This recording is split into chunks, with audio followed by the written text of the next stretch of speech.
Hi, Shane Saracen here to talk about the next daily drumming influences revisited, originally posted in 2012. Today it is Johnathan Mover. Now, I first became aware of Johnathan Mover through a band called GTR.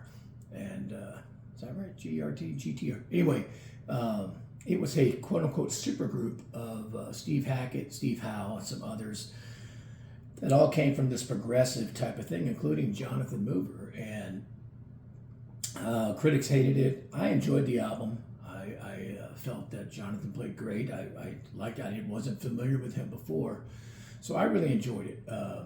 Anytime you get these quote-unquote supergroups, the critics usually tear them to pieces because they look at what each of them have done in their past and they think that you're going to put this puzzle together and it's going to be great. But sometimes what they collectively come together with is completely different than where they came from. But anyway, you know, between that album, I really liked it, and then I read articles in Modern Drummer about Johnathan Mover, and he had studied at Berkeley and with Gary Chafee and whatnot. And there's a great, by the way, if you ever get the Gary Chafee videos that he put out, at the end of one of them, there's Steve Smith and Johnathan Mover playing drum solos, and they're really good. So I became aware of him through that, and then of course, over time, he played with Joe Satriani.